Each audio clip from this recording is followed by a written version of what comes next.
So tourism is certainly bouncing back after the pandemic, but in South Africa we're still not hitting our real potential. And while the big players, the hotels, the global airlines, the massive travel companies and government have important roles to play, it is the smaller, more personalized and entrepreneurial operations that have the power to drive individual job growth and boost the economy at a local level.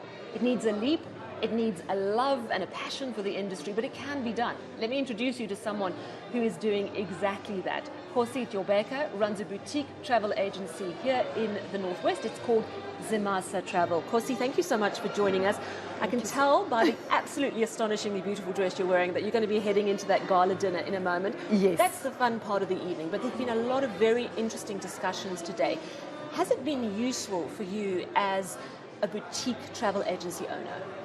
Thank you so much. Very much so. It was a beautiful, hectic day, back-to-back topics, discussions around how do we then build towards this 2030 strategy as a tourism industry, both big and small businesses all in one room.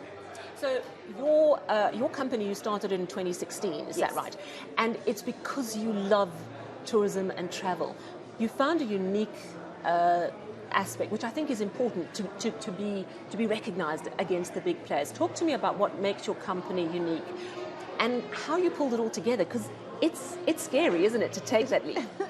It is. And I remember before I resigned in my previous employer, I took a decision 6 months before, but I handed my resignation 6 months later because it was that daunting decision. My passion was burning inside, but I was like, no, I can't do it now. Maybe later, maybe later. Were you already in the industry? Yes. Okay. What I did was starting it as a side hustle, doing it part-time. Because that's when I've identified that there's a gap in the market. But I didn't want to go the traditional way of starting with the leisure customers that everybody was doing. And I said, there isn't a lot of companies that are targeting corporate clients that wants to travel. They still need to be traveling wherever they need to go for meetings, they are conferencing, and their incentive travel at the end of the year when they're giving people their bonuses.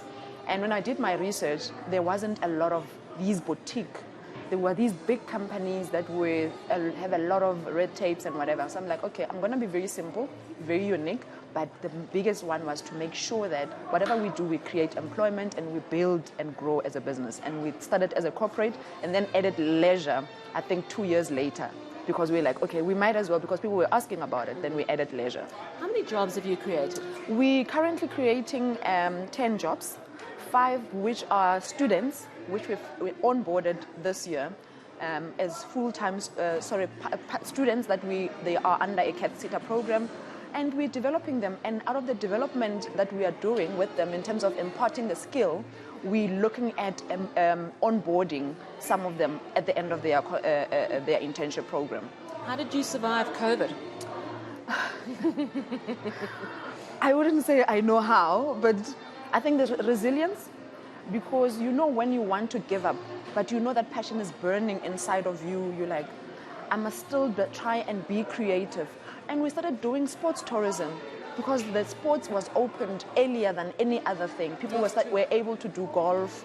So we're like, okay, let's take them to sports tourism and then they do golf.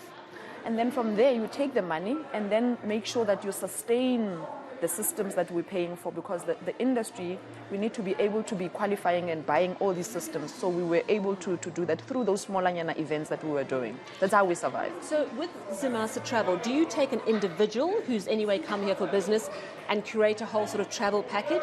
Or do you work with entire companies where people are coming in and you're organizing deals? How does it work? So that is, for companies, we call it a corporate travel. And then individuals like myself and families and friends, that's leisure. So we do that for the leisure customers, and then we promote most of our packages on Short Left, as well as our social media pages and website, to ensure that people are aware of what we are doing. But most of them, especially after COVID, it's not those traditional leisure travelers. They will tell you, we want our experience to include camping, we want those outdoor bushes. We don't want to go to a city. Yes. We want to just to refresh And I've been hearing that there's two types of travel post-COVID that are fairly unique. One is called revenge travel, where it's like you're making up for all your lost time. And the other is reunion travel, people who've not been able to see family members and loved ones and friends getting together for really special reconnection experiences, which might explain that need to be in the bush, the quiet, connected time. Are you seeing those differing trends? Most definitely. And those reunion travelers came especially late last year after 2021 when the restrictions were eased quite well. And they were like, I want to get to family, but we don't want to go to our mother's house or our grandmother's house. Let's go out and have a self-catering unit, and then we are able to prepare and plan and cook as a family, do things as a family, because some family members were locked up in different provinces. So we've seen that. And the exciting one is the solo travelers. Solo travelers. And somebody traveling alone? Yes. Nice. They're like, I've been through a lot. I've lost property. I've lost this. And I still have my soul. Wow. And I want to appreciate me as somebody that has worked hard and survived all these trauma in my life. And I want to travel and be in the tranquility. What can you do for me? That's amazing. Being at this conference, we're hearing a lot about the problems that government needs to deregulate, needs to open up the industry. For you as a small business owner in the tourism market, what is the biggest challenge you're facing, and what change could make a huge difference to you? The biggest one is mostly the red tape. Business is there. I always say to people, if your product is being bought by people that you're serving a solution to, it means you're good in terms of business. But you would want to scale up as a business, not too much, but you want to scale up. But you would find that they would say there are so many grants, there are so many accessible funds, but when you open up and look at these applications, it's like a 5-pager or a 7-pager with a full page of things that you need to submit. And your project that you want to scale up to is really requiring you to just submit the proper plan and what your cash flow would be, and done. But you would still have to go through that whole red tape and still pay for certain things certificates that you would need in this application. By the time you get to the decline, you've lost almost 50,000 or 60,000 and they don't approve you. So that red tape is the most critical one. And I think the isolation between big business and small business, we're saying, let's find a synergy in terms of growing together, have big business that have been in the industry for long. Don't dominate the industry. Take a Zimasa Travel with you, but let's have deliverables. To say, Zimasa, this is what we're expecting from you, and then the big business, this is what we are going to deliver.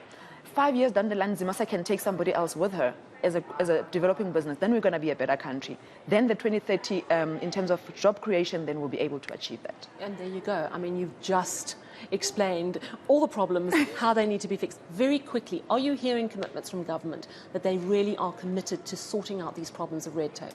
We need them to commit with action.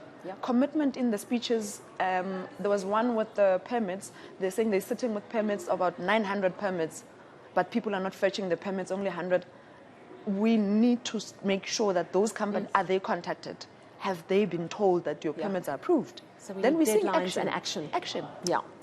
Yeah, and it's so interesting, the energy coming from private operators such as yourself, it's tangible. Yes. You think quickly, you move quickly, you see the opportunities. That's how you're primed. And government seems to be slowing the process down. Exactly. It has to change. Well, thank you so much for taking time out ahead of your gala dinner to chat to us. Thank I you wish so you much. well with an amazing venture that you have going in the Northwest. Thank you very much Thank you so for your much. time.